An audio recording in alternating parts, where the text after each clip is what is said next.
Assalamualaikum warahmatullahi wabarakatuh. Kami di sini akan mempresentasikan hasil proposal PKM kami di bidang GFT dengan judul Modernisasi Pertanian bertajuk Smart Farming dalam memonitor ketahanan pangan nasional.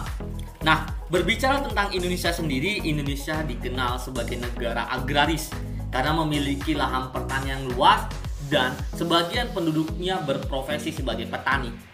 Akan tetapi, sumber daya alam tersebut belum tergali karena kurangnya pengetahuan dan keterbatasan peralatan untuk mendukung atau menunjang pemanfaatannya secara optimal. Dari Januari hingga Juni 2021, Indonesia mengimpor pangan hingga 6,31 miliar US dollar atau senilai dengan 88,21 triliun rupiah. Data tersebut berdasarkan data Badan Pusat Statistik atau dikenal dengan BPS. Pangan yang diimpor oleh Indonesia antara lain ada teh, bawang putih, cabai, jagung, gandum, dan kelapa. Pada kasus cabai sendiri, nilai impornya ialah 59,47 juta US dollar dengan jumlahnya 27.851,98 ton. Oleh karena itu, perlunya pengawasan terhadap pangan yang dihasilkan agar hubungannya terhadap nilai tukar rupiah juga tidak jatuh. Pemantauannya sendiri dilakukan secara nasional sehingga Indonesia bisa memiliki keseimbangan yang baik antara konsumsi dan produksi pangan. Tanpa berlama-lama lagi, langsung saja kita ke pembahasan utamanya. Nah, di sini pembahasan yang pertama kita membahas mengenai tentang prinsip kerja smart farming.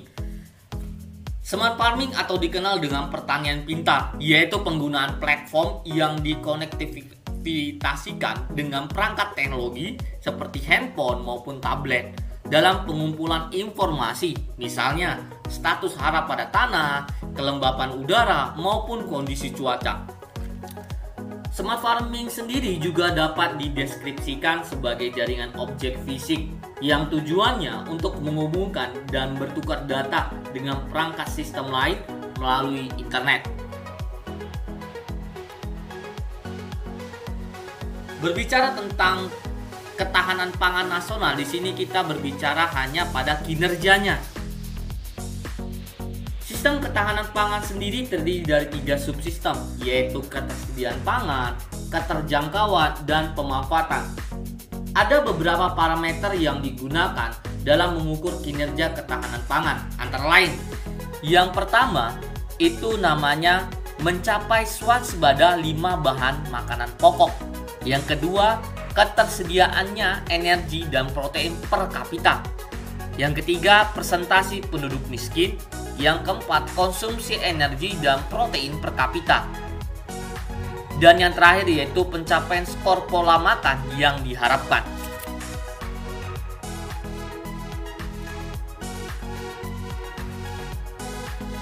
Berdasarkan Undang-Undang Pangan Nomor 7 Tahun 1996 dan Rencana Aksi World Food Summit tersebut, indikator yang digunakan dalam ketahanan pangan nasional antara lain, yang pertama angka indeks pangan rumah tangga, yang kedua hubungan antara pasokan dan konsumsi di berbagai tingkat regional, yang ketiga nilai sampel makanan yang diharapkan untuk ketersediaan dan tingkat konsumsi, yang keempat kondisi keamanan pangan, yang kelima status kelembagaan pangan masyarakat, yang keenam tingkat cadangan pangan pemerintah dibandingkan dengan perkiraan kebutuhan.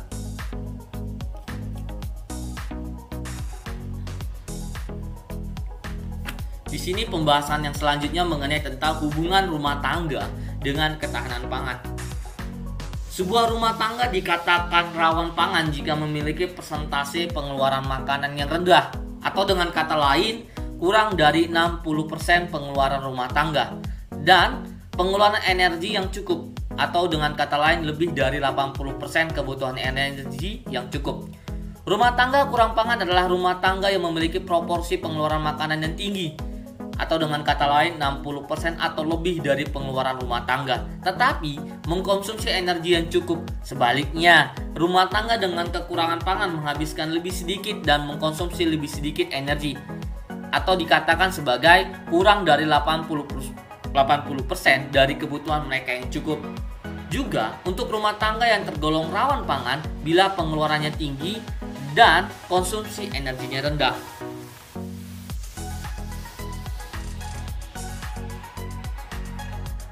Berikut skema smart farming. Di sini dapat kita lihat sebuah gambar mengenai tentang skema smart farming.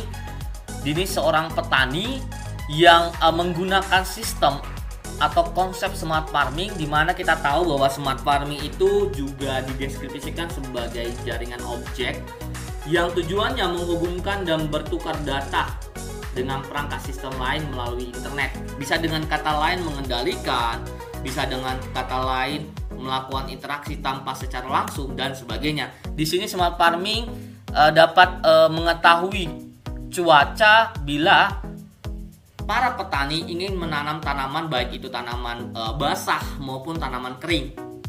Di sini juga smart farming juga bisa berinteraksi kepada penyuluh jika kurangnya informasi atau keingintahuan terhadap suatu tanaman yang ingin ditanam. Smart farming juga bisa digunakan untuk mengetahui suhu tanaman pada greenhouse atau rumah kaca, sehingga hubungannya berkaitan erat sehingga menghasilkan tanaman yang berkualitas atau pangan yang berkualitas, sehingga dapat seimbang antara tingkat konsumsi dan tingkat produksi masyarakat tanpa melakukan impor. Dengan digunakannya konsep smart farming atau skema smart farming dapat memudahkan kerja petani maupun pemerintah di bidang pertanian dalam memantau jumlah produksi yang dihasilkan seperti yang dibilang seimbang dengan tingkat konsumsi yang diinginkan.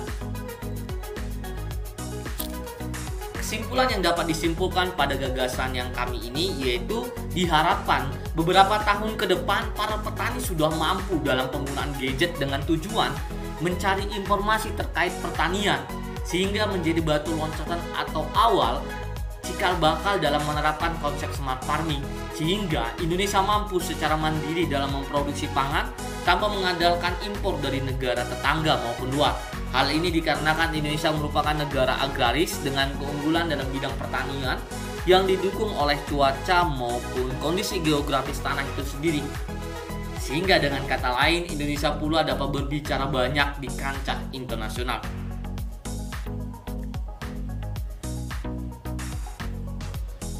Sekianlah dari presentasi proposal PKM GFT kami. Jika ada kesalahan kata maupun kalimat dalam presentasi, kami mohon maaf sebesar-besarnya. Wassalamualaikum warahmatullahi wabarakatuh.